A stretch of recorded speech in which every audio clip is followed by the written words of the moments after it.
Hello students, आज हम देखेंगे एक्सपोनेंट्स।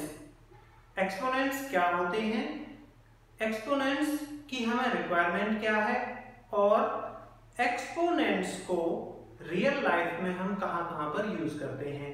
आगे हम देखेंगे एक्सपोनेंट्स के लॉज। मैं हूं दिगंबर सिंह और स्टूडेंट्स देखते हैं एक्सपोनेंट्स होते क्या हैं। आपने स्टूडेंट्स रिपीटेड एडिशन पहले पढ़ा हुआ है।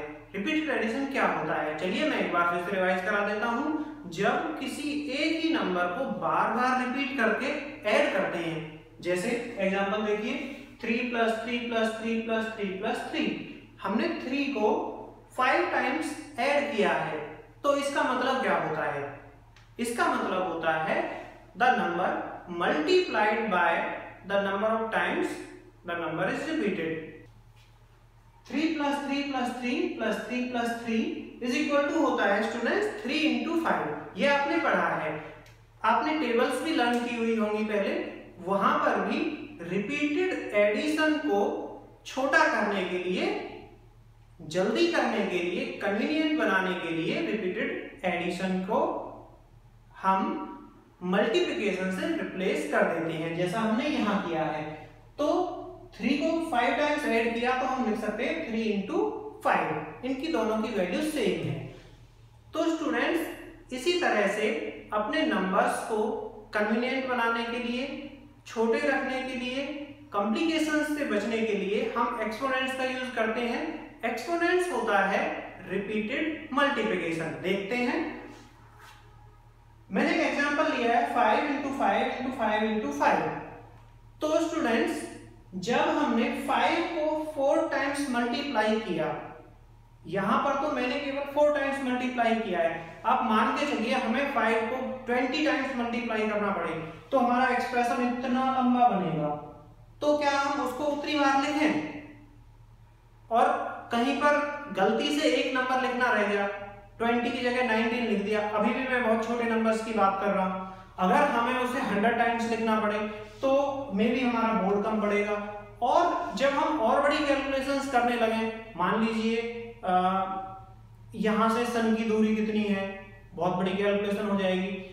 तो हम नंबर्स को लिखते टाइम उनकी शॉर्ट फॉर्म में लिखते हैं, उनको छोटा करके लिखते हैं, तब हमें एक्सपोनेंट्स की जरूरत होती है। तो देखते हैं स्टूडेंट्स, रिपीटेड मल्टीप्लिकेशन को ही एक्सपोनेंशियल फॉर्म कहा जाता है। इसको कैसे लिखते हैं?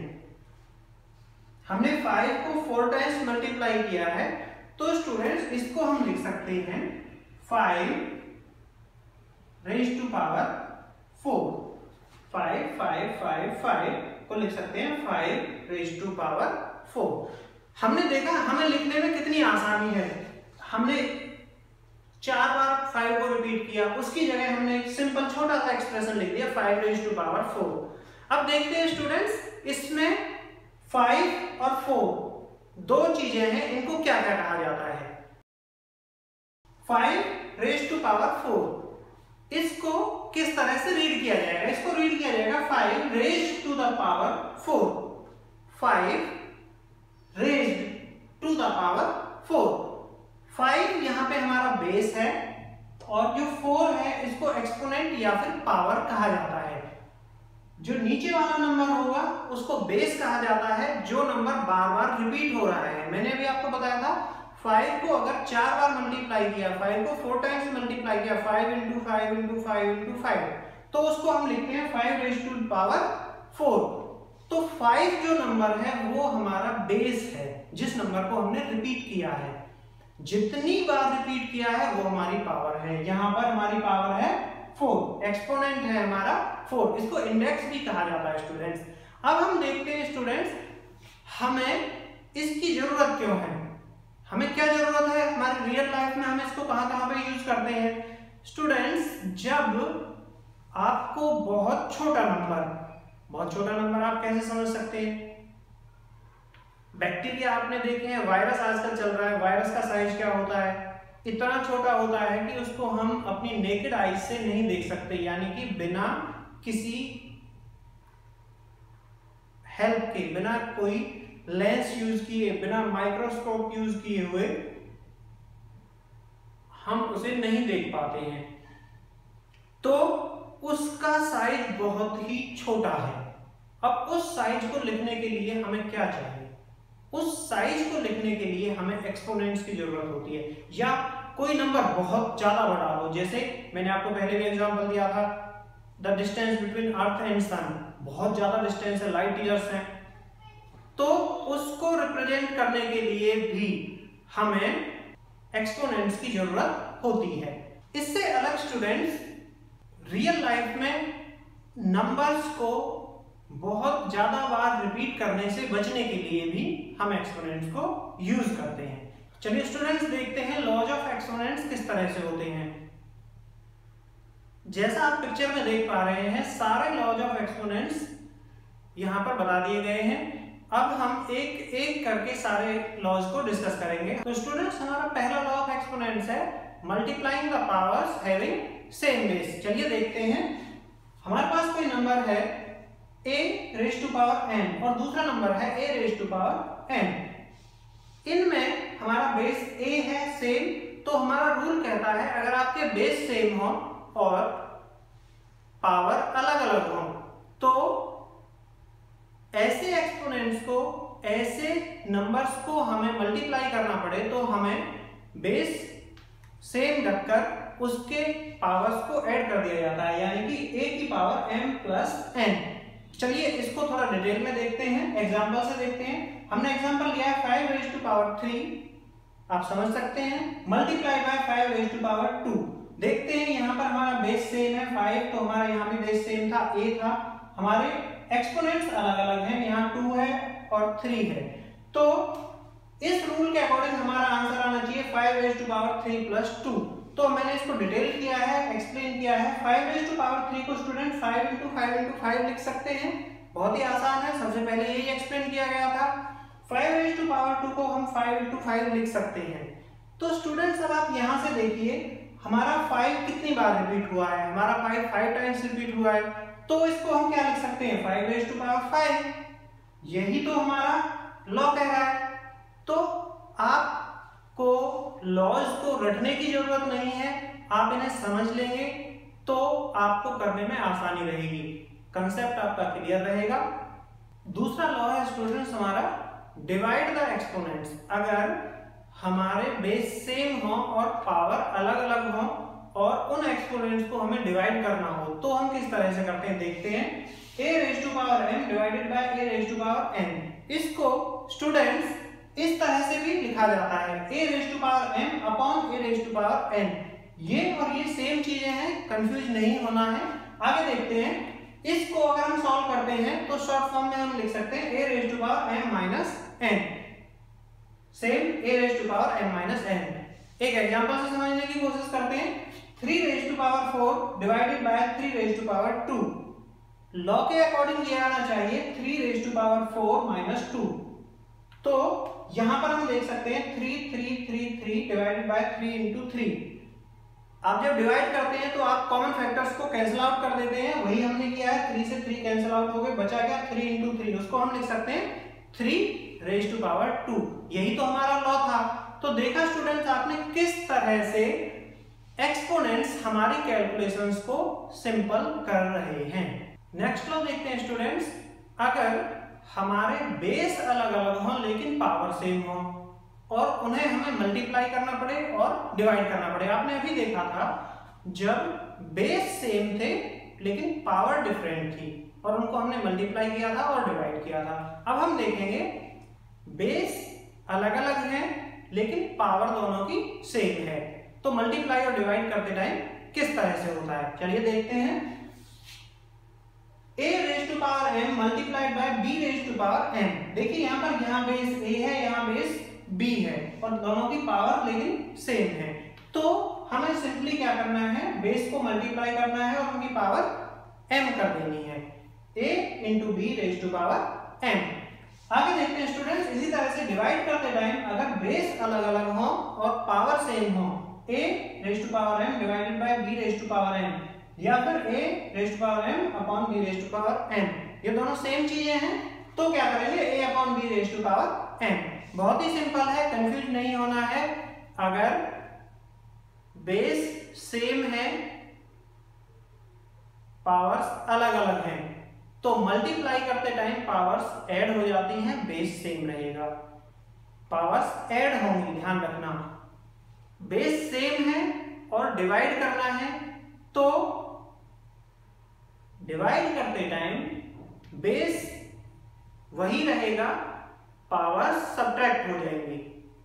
जब बेस अलग अलग हो, पावर सेम हो, तो बेसिस को मल्टीप्लाई कर देना है, पावर को रख लेना है, जैसा यहां किया था हमने।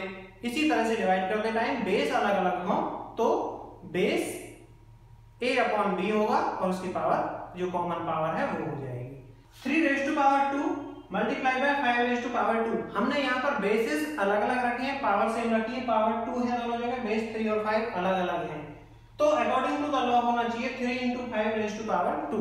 तो देखते हैं 3⁻² मतलब 3 × 3 होगा, 5⁻² मतलब 5 × 5 होगा। हमने इनको रीग्रुप किया है, 3 और 5 को एक साथ लिखा है, 3 और 5 को एक साथ लिखा है, तो आप देख सकते हैं 3 और 5 के कितने पेयर बने हैं, 2, 1 2। जब सेम चीज रिपीट हो तो उसको पावर लगा देते हैं, यही तो एक्सपोनेंट्स होता है, वही हमने किया है 3 × 5⁻²।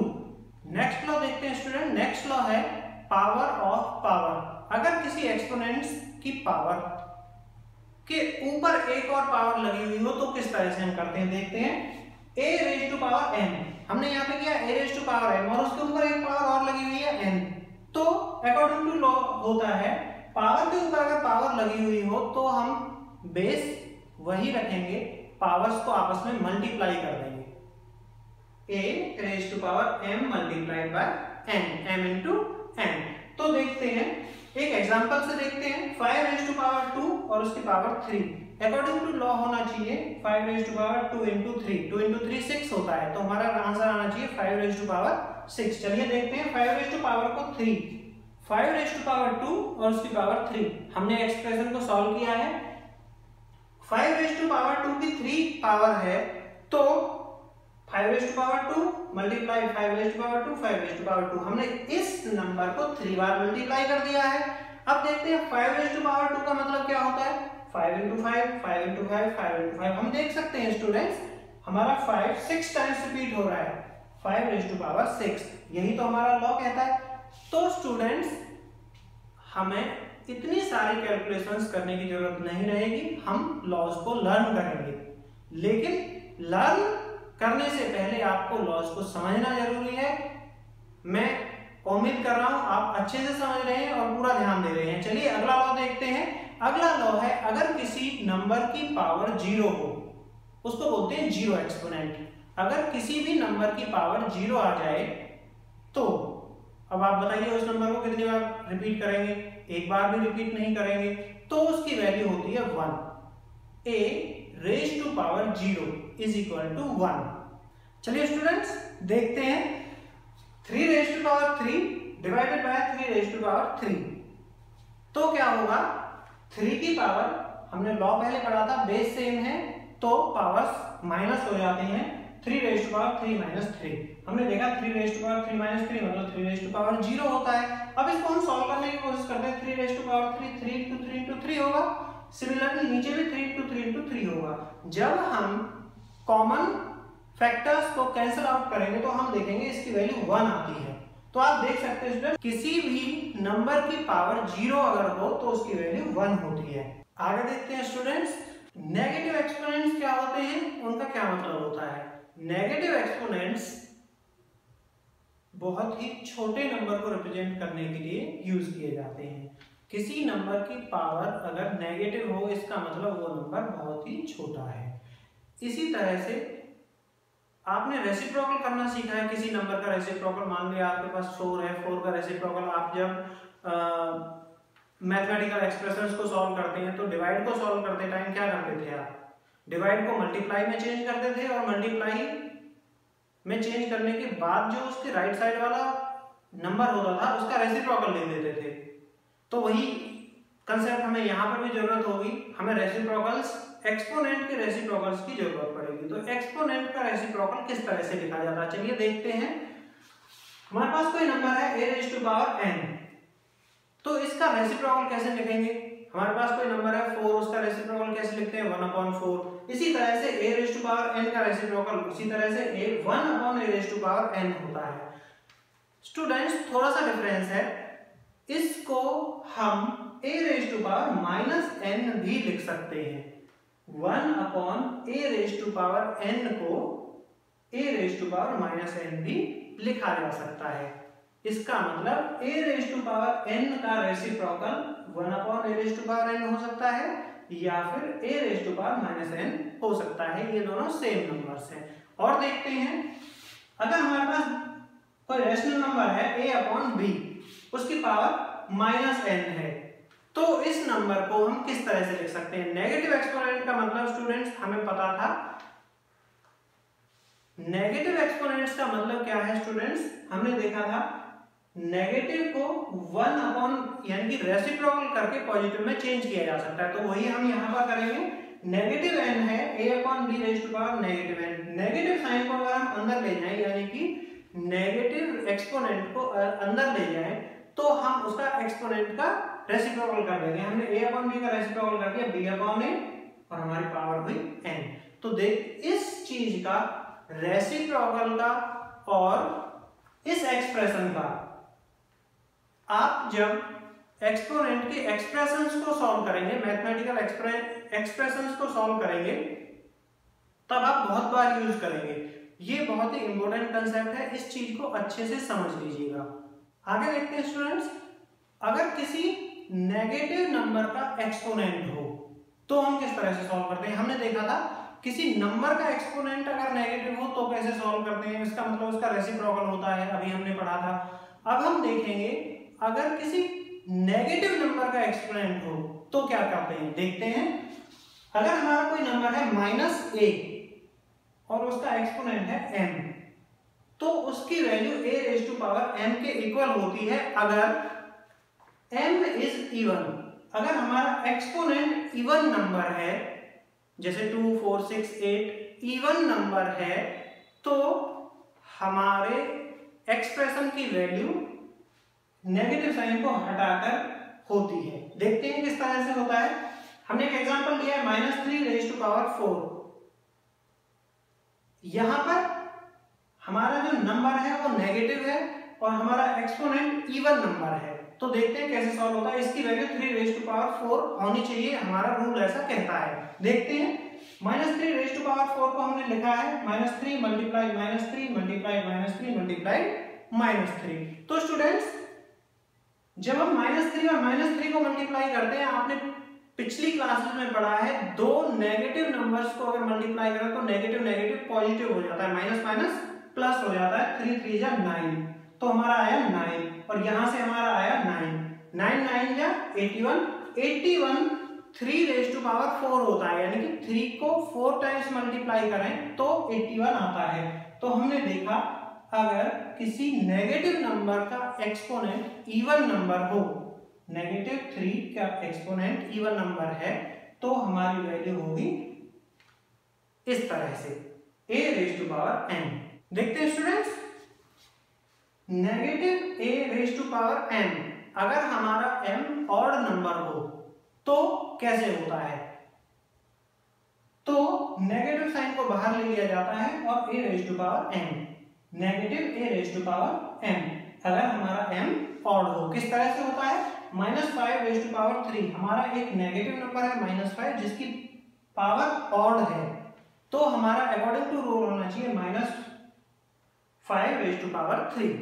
तो देखते हैं कैसे, -5 इंटू -5 इंटू -5। जब हम नेगेटिव साइन को मल्टीप्लाई करते हैं और नेगेटिव साइन ऑड काउंटिंग में होते हैं तो उनका मल्टीप्लिकेशन नेगेटिव ही आता है, ये हमने पिछली क्लासेस में पढ़ा है। देखते हैं, -5 मल्टीप्लाई बाय 5 5 है 25, माइनस प्लस को मल्टीप्लाई करेंगे तो -125 125 5 इंटू 5 इंटू 5 होता है, मतलब 5 रेज़ टू पावर 3 होता है। तो हमने देखा नेगेटिव नंबर का एक्सपोनेंट अगर ऑड हो तो नेगेटिव साइन को बाहर ले लीजिए, जो नंबर है उसका एक्सपोनेंट ऑड नंबर कर दीजिए। इस तरह से हम कर सकते हैं।